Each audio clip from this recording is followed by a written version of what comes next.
그 다음으로 이제 이승만 대통령의 망명정부 요청 내용입니다. 저는 이제 낙동강 전투를 이야기할 때마다 요 그 지도 세 장을 보면 이 낙동강 전투가 정말 얼마나 험악하고 치열했는지를 그냥 한눈에 좀 알아볼 수 있을 것 같아요. 낙동강 전선을 그 처음 친 게 1950년 8월 1일이거든요. 1950년 8월 1일에는 이만큼 올라와 있었습니다. 그리고 이 동서 라인은 우리 국군이 담당을 했어요. 그 다음에 남북 라인, 여기는 미군이 담당을 했습니다. 그랬는데 인민군들이 그 당시에 미군은 화력이라든지 뭐 전투력이라든지 이런 게 한국군보다 월등히 강하니까 미군 지역은 별로 공격을 안 하고 한국군 지역은 상대적으로 이 무장이라든지 훈련이라든지 이런 게 이제 미군보다는 좀 약하니까 한국군 이 방어 지역에 집중적으로 이 그 부대를 배치해 가지고 한국군이 있는 지역을 집중적으로 공격을 했습니다. 그래 가지고 8월 1일 날은 이만큼 올라와 있다가 8월 13일쯤 되면은 여기는 별로 그 변동이 없어요. 그런데 이 국군 방어 지역이 여기서부터 이만큼 찌그러들었어요. 다부동이 어디냐? 바로 이 미군의 방어선하고 우리 국군이 방어선이 겹치는 이 지역이 다부동입니다. 여기가. 그 다음에 9월 15일쯤 되면은 여기서 더 주저앉아 가지고 여기가 구멍이 뻥 났어요. 여기가 어디냐? 영천입니다. 영천. 대구 옆에. 김문수 고향. 김문수 고향인가요? 영천에서 이제 실제로 이 낙동강 방어선이 구멍이 뚫린 적이 있어요. 보시면 한국군 방어 지역만 집중적으로 공격을 받았다는 사실을 아마 이해하실 수 있을 겁니다. 그야말로 이제 우리도 죽기 살기로 이제 싸우고 인민군도 죽기 살기로 싸우고 그런 과정에서 여기가 뚫리면 이제 다 끝나는 거고 그러다 보니까 유엔군이 만약에 이 그 방어선이 뚫릴 경우에 이쪽에 있는 모든 그 부대를 전부 부산으로 이제 대피를 시켜가지고 부산에서 배를 태워가지고 이제 철수를 하려면은 마지막 저지선을 쳐놔야 돼요. 그래가지고 이 낙동강 방어선 안에다가 여기 점선으로 되어 있는 이렇게 최후의 저지선을 쳤습니다. 이걸 데이비드슨 라인이라고 그래요. 낙동강 방어선은 다들 아시는데 이 데이비드선 라인이 그 안에 쳐져 있었다라는 사실은 아시는 분이 별로 없어요.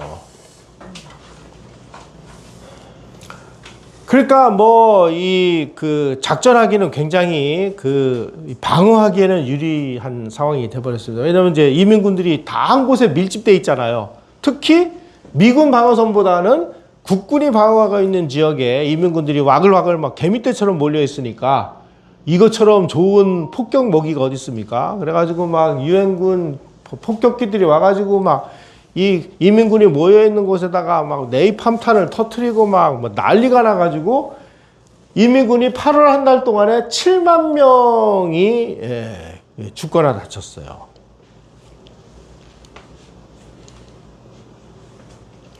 (8월 14일입니다) 8월 14일이면은 이렇게 찌그러들은 요난입니다. 여기가 다부동인데 이 다부동에서 포탄이 쏘면은 대구까지 날라올 정도로 이제 심각한 상황이 벌어졌어요. 대구가 이제 위태로운 상황이 된 겁니다. 그러니까 이제 무초 주한미국 대사가 그 당시에 이제 임시 정부가 대구에 위치하고 있었는데 이승만 대통령을 찾아와 가지고 지금 대구가 위태롭게 됐으니까 이승만 대통령은 제주도로 이전을 해야 될 것 같습니다.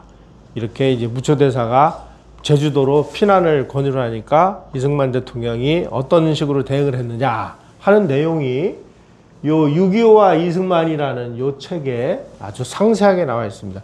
이 책이 왜 중요하냐면은 그 당시에 그 프란체스카 여사는 이승만 대통령의 개인 비서 역도 겸하고 있었습니다. 그래서 예를 들어 가지고 뭐 이제 중요한 그 문서라든지 이런 거는 이제 프란체스카 여사가 뭐 타이핑도 하고 구술도 받아가지고 하고 뭐 이래가지고 6.25 전쟁과 관련돼서 일어났던 모든 일들을 지금 뭐 정부 기능이 그 제대로 작동을 안 되니까 프란체스카 여사가 기록을 해놨어요. 그 기록한 내용을 토대로 해가지고 영문으로 써놓은 거를 우리말로 옮긴 게 바로 6.25와 이승만이라는 책인데, 그래서 이 6.25 초기에 우리 이승만 대통령이 어떻게 대응을 했는지를 알 수 있는 굉장히 중요한 사례 중에 하나가 바로 이 책입니다.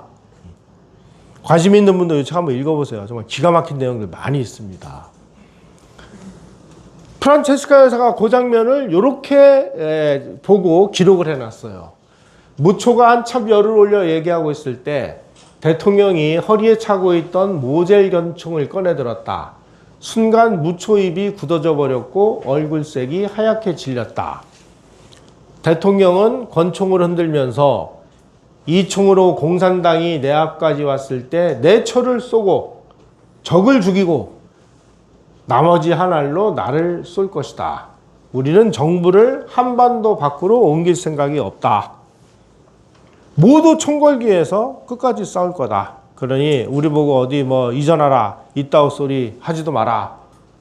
그래가지고 무초가 아주 뭐 얼굴이 하얘져가지고 나갔다고 그래요. 이런 대통령이 계셨는데 이승만이 일본에다가 망명정부를 요청했다고 KBS가 이런 거짓말 보도를 해가지고 난리가 난 적이 있지 않습니까? 자, 아까 말씀드린 대로 이 영천이 그 구멍이 뻥 난 게 언제냐면은 이게 9월 8일인가? 9월 5일. 여러분, 9월 15일 날 유엔군이 인천에 상륙을 했거든요. 유엔군이 인천에 상륙하기 열흘 전에 대구 바로 옆에 영천에 있는 방어선이 이만큼이 구멍이 뻥 뚫려가지고 이 뻥 뚫린 구멍을 따라가지고 이민군들이 와 하고 쏟아져 내려왔어요. 이런 것들은 잘 모르는 것 같아요. 다부동 전투는 막 아시는데 이 영천 전투는 잘 몰라요. 왜 그러냐? 6.25가 끝난 다음에 맨 마지막까지 살아남았던 지휘관이 누구냐면은 백선엽이에요. 그래서 우리나라의 좀 6.25 관련된 이 전사가 상당 부분이 백선엽 위주로 만들어져 있어요. 백선엽이 다부동 전투를 지휘했으니까 다부동이 다부동에서 막 내가 후퇴하면 나를 쏴라 하면서 막 이제 막 다부동 얘기만 나오지 영천 얘기 이런 건 없어요. 왜? 백선엽이 그 참여한 전투가 아니기 때문에. 그런데 그 당시에 그 인민군 15사단이 이 15사단의 지휘관이 박성철인데 박성철은 바로 이 그 박정희 정부 시절에 남북 특사로 이우락이 평양에 방문을 하고 그때 그 답방 형식으로 해가지고 북한 부수상이 됐던 박성철이가 한국을 방문한 적이 있는데 바로 그 박성철이 요때 인민군 15사단장이었습니다. 영천 방어선이 무너졌어요. 그래가지고 여기로 이제 인민군이 쏟아져 내려왔습니다. 이제 이대로 나가면 낙동강 방어선은 이제 다 끝나는 거예요. 여기가 무너진 겁니다, 여기가. 그러니까 이제 낙동강 방어선을 지휘하던 이제 그 워커 사령관이 야, 이건 이제 틀렸다. 어떻게 해야 되느냐. 이 낙동강 방어선을 지키는 전 부대는 데이비드선 라인 안으로 다 철수를 시켜가지고 부산에서 배를 태워가지고 이제 철수를 해야 되겠다 하고 이제 준비를 한 겁니다.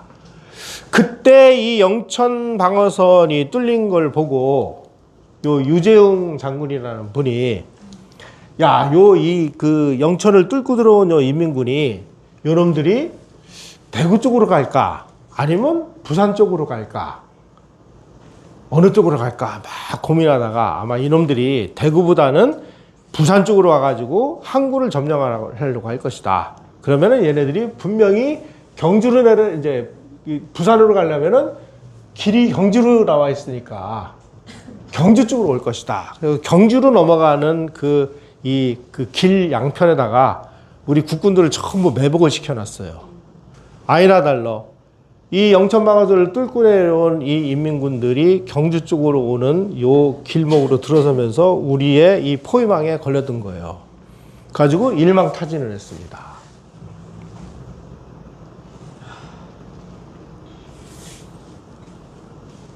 만약에 우리 유재영 장군이 이 경주에서 이 포위망을 뚫고 내려온 인민군이 4,000명이었는데 4,000명을 전원을 다 사살을 했어요. 이게 그 우리 국군 전사에서 아주 유명한 영천 전투라는 거예요. 그런데 예? 안강은 그 옆이고요. 이 영천 전투가 어떤 면에서 보면 다부동 전투보다 훨씬 더 중요하고 의미 있는데 이 부분에 관한 것이 사실은 지워져 버렸어요. 우리는 이런 것들을 좀 바로잡아야 될 필요가 있습니다. 자, 그 문재인 아버지 문종현이가 네. 고행산 전투에서 사로잡혔다는 게 그겁니까? 그거는 제가 정확하게는 모르겠습니다. 예.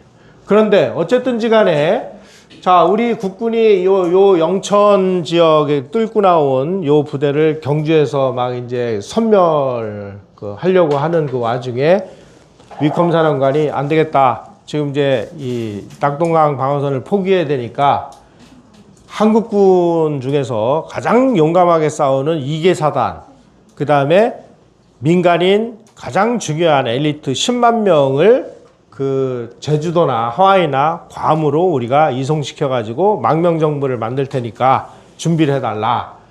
그 내용을 이제 육군참모총장인 정일권 씨한테 얘기를 했고, 정일권 총장이 이 내용을 가지고 이승만 대통령에 가서 지금 우리 낙동강 방어선이 위기에 처해서 2개 사단하고 민간인 10만 명을 대피를 해야 될 것 같습니다. 이렇게 보고를 올렸습니다. 그때 이승만 대통령의 한 내용이 아까 말씀드린 그 프란체스카 여사가 쓴 그 책에 나와 있어요. 이렇게 얘기했습니다. 미군은 가고 싶으면 가라. 미군들은 왜 여기에 왔는가? 공산 침략군을 물리치고 정의와 자유를 지키자고 온 것 아니냐. 그런데도 좀 위태롭다고 해서 가고 싶다면은 당신들끼리 떠나라 그래라. 우리는 여기에서 한 발짝도 안 물러나고 끝까지 싸우다 죽겠다. 그 뜻을 위컴 사령관에게 전하라. 그래가지고 이제 이 정일권 참모총장의 위컴 사령관에게 그 내용을 전하러 가는 요 와중에 경주에서 우리 유재영 장군이 인민군 4,000명을 사그리 섬멸해버린 거예요. 그래서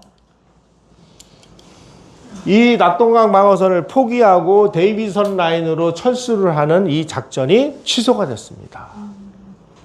만약에 우리가 이 영천 그 구멍 뚫린 이 부분을 제대로 대응을 하지 못했으면 대한민국은 여기서 끝장난 거예요. 인천을 상륙하면 뭐예요? 여기가 다 끝났는데. 이렇게까지 끝까지 항전을 하려고 정말 그 발버둥 치는 이 대통령을 향해서 일본 문서를 확인했다고. 나중에 알고 보니까 이건 가짜 문서인데다가 이런 이야기를 KBS 기자한테 흘려준 애들이 조총련이었다는 사실이 밝혀졌습니다.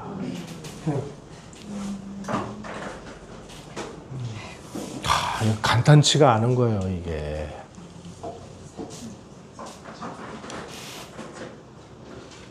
그래서 우리가 6.25를 이야기하고 낙동강 전투를 이야기할 때 다부동 전투도 중요하지만 영천 전투가 더 사실은 드라마틱한 여러 가지 의미가 복합적으로 담겨 있다라는 사실을 좀 기억하셨으면 좋겠고요.